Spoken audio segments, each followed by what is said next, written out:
soin. Yasmine Abdel-Fadel.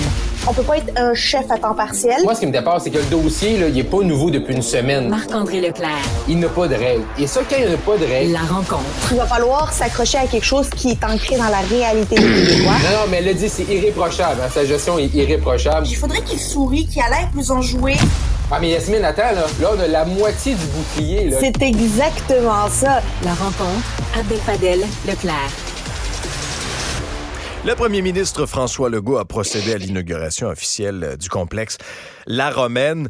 Il était entouré de l'ancien premier ministre Jean Charest, de son ministre Pierre Fitzgibbon et de Michael Sebia, celui qui est à la tête d'Hydro-Québec. Et lorsqu'il y a eu, période de questions, Michael Sebia s'est avancé, il a dit, je présente, moi, le plan d'Hydro-Québec début novembre. Alors, Yasmine, Marc-André, bonjour à vous deux.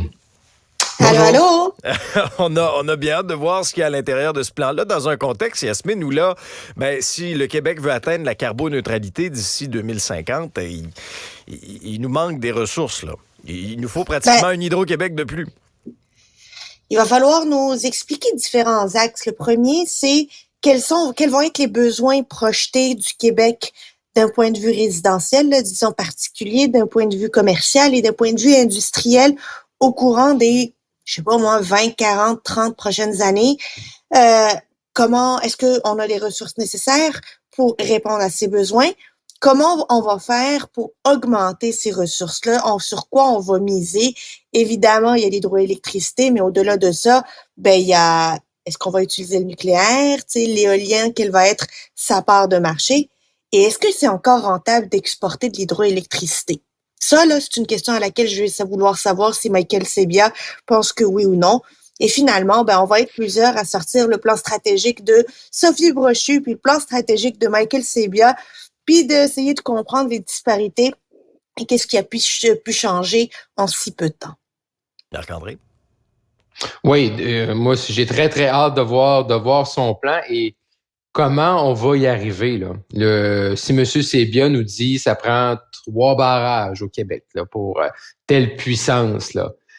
Comment on va être capable d'orchestrer ça, qu'on voit déjà hier à l'annonce pour inaugurer la Romaine, que le chef Innu qui était là, il a commencé déjà à poser des conditions là, sur les redevances, également là, sur une rivière. Il parle de ça milliards. Va coûter cher. Ouais, on n'est plus dans les millions, là, on est dans les milliards.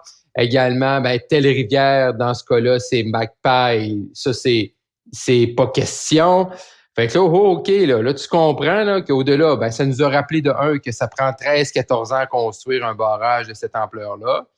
Et de 2 et de 3, là, les conditions, autant sur les redevances, et touche pas à telle rivière, touche pas à telle rivière, touche pas à telle rivière, ça complique pas mal là, le travail d'Hydro-Québec, du gouvernement. Donc, on va devoir nous présenter l'état des lieux. On nous dit que les résidences, les écoles, les hôpitaux ne manqueront pas d'hydroélectricité, mais pour toute l'expansion, la filière batterie, là, ça, présentement, on met tout sur la glace. Puis où est-ce qu'on va aller?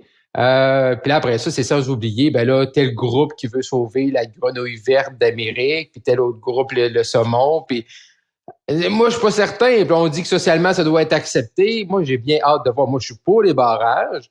Mais est-ce qu'en 2023, on est capable d'en construire comme les pionniers qui étaient là à l'époque, de la Bay James et tout ça?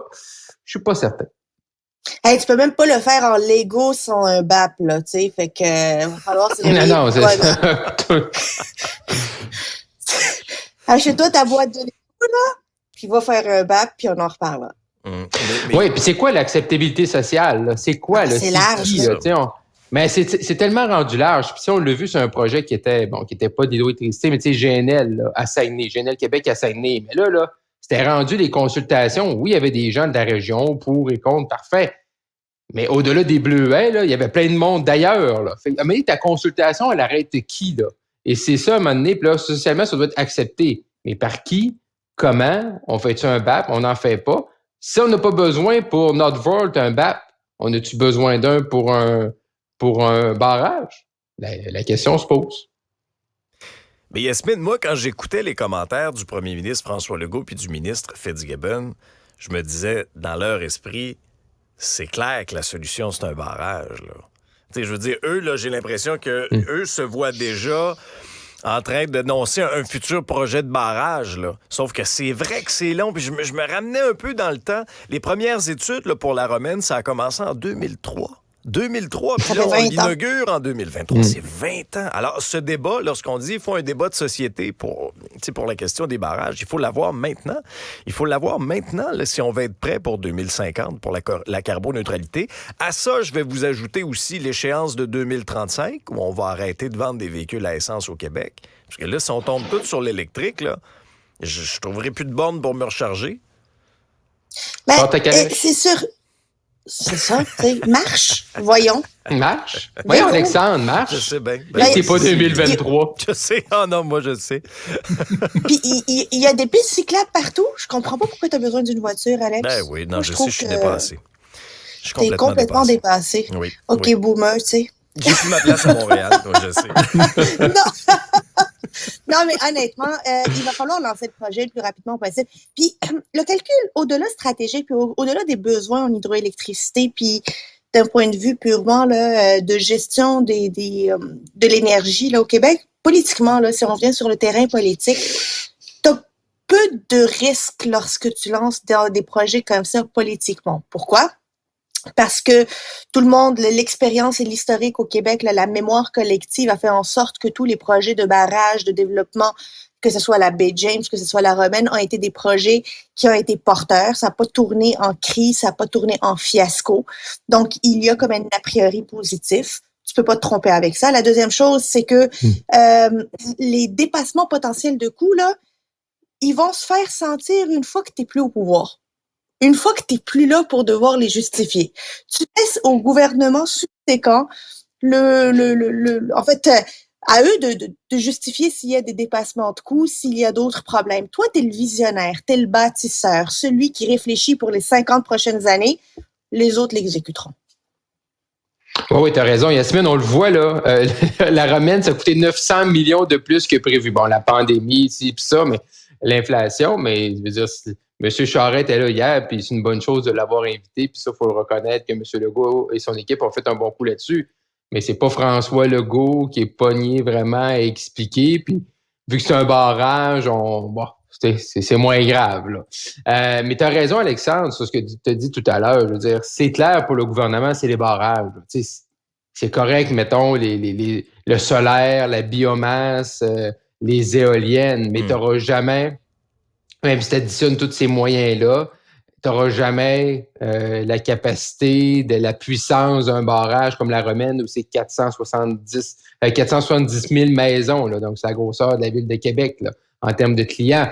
Fait tu n'auras jamais ça puis avec les autres moyens. Fait que c'est sûr qu'ils s'en vont vers là. Mais ça va être le dossier de 2024. Là, où, quand, comment... Puis là, on va consulter. Fait que là, dans le fond, là, on est rendu qu'une bonne consultation. Les barrages, le troisième lien. Fait que là, on accumule. On pourrait faire ça dans la même séance. Moi, je propose la même journée, tu commences les barrages, le troisième lien, puis on va en ajouter d'autres. Il faut sûrement consulter en éducation, en santé. Mais moi, je pense qu'on devrait avoir un ministre de la consultation. Tu sais, on est rendu, c'est tellement rendu systémique là que... Moi, je propose qu'on ait un ministre de la consultation qui, lui, est en charge là, de mener les consultations pour les différents projets de ses collègues. Il me semble qu'on est rendu là. Ça commence à être clair. Puis lui, il ne va pas au Salon Bleu. Il consulte tout le temps. Il n'a pas le temps d'aller répondre à des questions. Il n'est pas en comité. Il consulte. Nous, on peut gérer ça, Marc-André, moi et toi. Oui. On pourrait mettre ça entre les mains d'Éric Kerr. Oui. Un beau portail numérique. Oui, on pourrait faire ça de façon numérique. De consultation. Ça serait un succès, c'est clair. Parlant de succès, chez les libéraux, c'est le Conseil général en fin de semaine. Là, on a eu droit au rapport du comité de relance du parti. Un rapport qui a été salué par certains, critiqué par d'autres. Mais là, en fin de semaine, la question, Marc-André, c'est est-ce qu'enfin, on va vraiment connaître les règles de la course à la chefferie? On va-tu donner le coup de départ? J'espère. Même si on donne pas le coup de départ, mais au moins qu'on nous donne un horizon, une date, il y a différents scénarios. On déclenche tout ça le 1er septembre pour un vote dans un an. Maintenant, ça prend... Là, je veux dire, Mme Andelade, là, ça fait 1 an qu'elle a quitté. Là, à un moment donné, je comprends qu'ils ont travaillé sur le comité de relance. Puis bon, là, Moi, hier, je riais un petit peu de voir certains libéraux. Ceci n'est pas une plateforme. Mais là, Mané, quand tu dis que ça prend un mode de scrutin préférentiel, c'est une boussole, c'est quoi, là? Je veux dire, quand tu mets des idées, il faut faire un comité de ci, un comité de ça. Il faut créer une chambre des provinces au lieu du Sénat canadien. Mais, je veux dire, tu l'écris comme une plateforme, là. Quand ça a 4 pattes, ça a du poil, puis ça miaule, c'est un chat, là. Fait que là, c'est de nous dire que c'est pas une plateforme. Mais j'espère, Alexandre, qu'on va le savoir. Tu sais, puis je comprends que là, M. Beauchemin, lui, c'est sur la ligne de réserve sur le côté. Joël Lightbound, on ne sait pas trop ce qu'il veut faire, il attend les règles. Mais au moins, il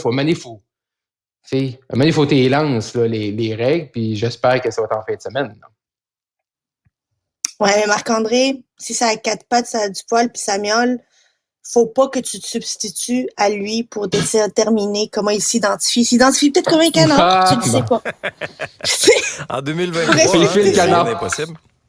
La plateforme, ce qui est le document qui a été présenté hier par les libéraux, ça s'identifie comme une boussole et comme une définition du Parti libéral. Ce n'est pas une plateforme, donc il faut le prendre comme ils nous le disent. Mais au-delà de ça, honnêtement, le travail n'était pas mauvais.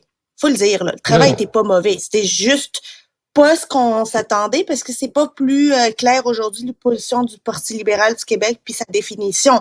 Est-ce qu'ils vont, à la lumière des critiques qu'il y a eu, à la lumière de comment le monde a reçu ça, ils vont-ils vouloir éclaircir durant la fin de semaine la définition du Parti libéral? C'est peut-être ça, là, le plan de com. Là, c'est commencer par sortir le document, récolter les commentaires, corriger pendant la fin de semaine.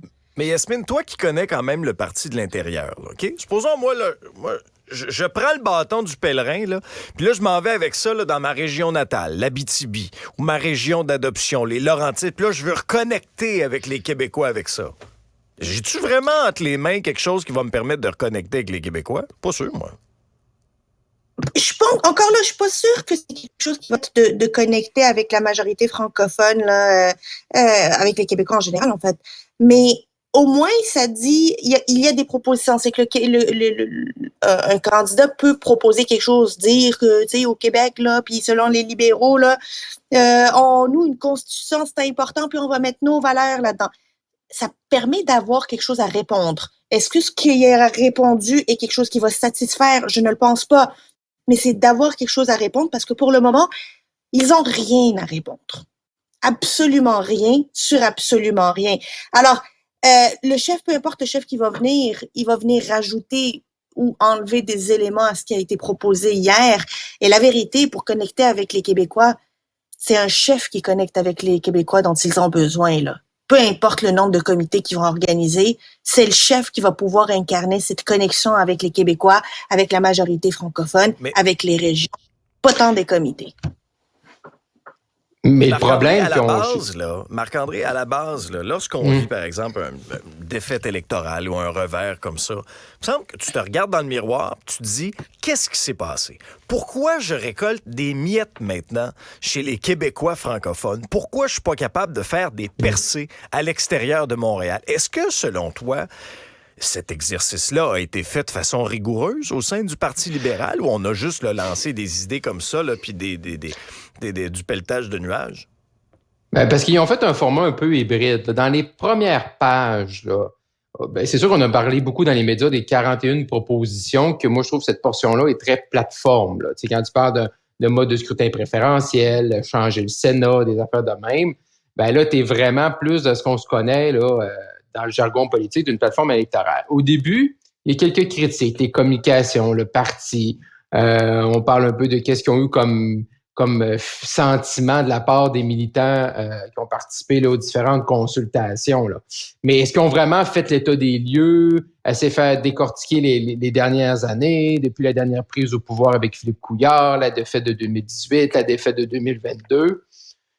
Je pense qu'ils n'ont pas voulu non plus aller là. Mais une chose qu'ils ont malheureusement faite, je trouve, en accent trop sur 41 propositions très claires, qu'on est, je vais reprendre toujours le mode de scrutin préférentiel, c'est que le prochain chef, lui, en arrivant, là, il va être obligé de dire s'il est d'accord ou pas avec les 41 éléments qui sont là.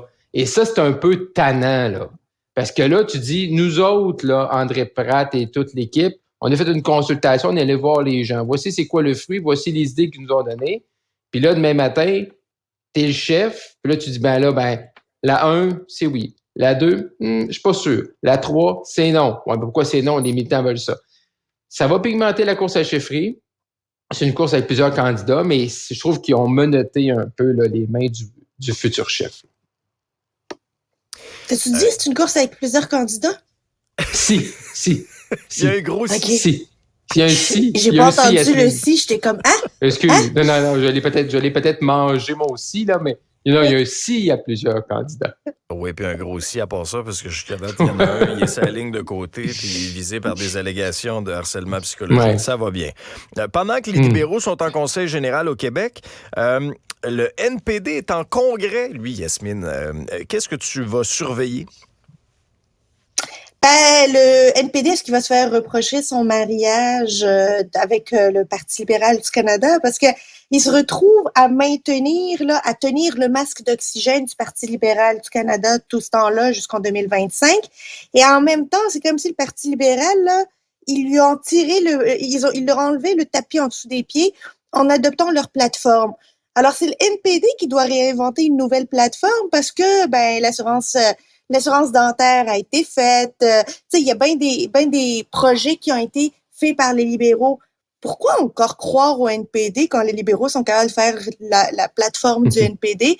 Jack Meeting va devoir justifier ce mariage-là qui est pas nécessairement payant pour le NPD à date parce que peut-être qu'il se maintient encore avec une belle représentation à la Chambre des communes, mais sur du long terme, il est en train de s'assurer d'en avoir une toute petite aux prochaines élections. Marc-André? Ben, clairement, ça va être un week-end chaud pour M. Singh parce que, de un, comme Yasmine, tu viens de dire, il y a toute l'histoire de l'entente. Là, on sent qu'il y a des groupes là, qui veulent mettre de la pression, là, que si ça achoppe là, sur l'assurance médicaments, parce que l'NPD n'aime pas la première version du projet de loi du gouvernement. Là, on attend une deuxième version. Si on n'aime pas ça, est-ce que c'est vraiment à ce moment-là qu'on casse l'entente? Fait que ça, il va y avoir une pression de ce côté-là. Également, il y a des résolutions d'urgence sur le conflit Israël-Hamas présentement. Puis là, ça va un peu dans tous les sens. Puis là, qui va mettre M. Singh là, un peu peut-être dans l'eau chaude par rapport à la Palestine coupée ici à Israël. Il y avait déjà des motions dans le passé d'arrêter de vendre des armes à Israël. Fait que ça va placer. Et également, M. Singh a un vote de confiance. Est-ce qu'il va le perdre? Je ne penserais pas. Et ça va être son troisième. Là. Son dernier vote, il était à 91 de premier environ, 87. Là, si on n'est pas content... Ben là, c'est ça. Mais là, si t'es pas content sur les histoires d'entente, que M. Singh n'est pas assez sévère de dire si on n'a pas d'ici le 1er janvier 2024, il n'y a pas d'entente sur l'assurance médicaments, on coupe le mariage, on divorce avec M. Trudeau. S'il y a des discussions sur la Palestine-Israël qui vont pas comme, tu sais, ta fin de semaine, là, peut prendre une drôle de tangente parce qu'il y a des sujets chauds, là, autant sur la survie du gouvernement, autant sur ce qui retient l'attention sur la scène internationale. Il avait déjà perdu environ 4-5% en son premier et deuxième vote. Là, il est peut-être plus proche du 80 que du 90. Fait qu'il y a peut-être un signal qui va être passé par les militants. Là. OK, ça va être intéressant à surveiller. Alors, la semaine se termine et question de boucler la boucle, on a choisi pour la chanson du vendredi Robert Charlebois avec son classique « C'est pas physique, c'est électrique ». Ce qui nous amène à l'inauguration de la Roumette. Vous avez fait les bons choix. Ça m'amène beaucoup de fierté. Il n'y a rien de mieux que des barrages. Nous allons continuer à travailler avec vous. C'est non, McPay. Parce que c'est important, protéger nos rivières. Alors, c'était ma petite imitation de Roy Dupuis. Je vais garder ma job de jour. Yasmine, Marc-André, merci à vous deux.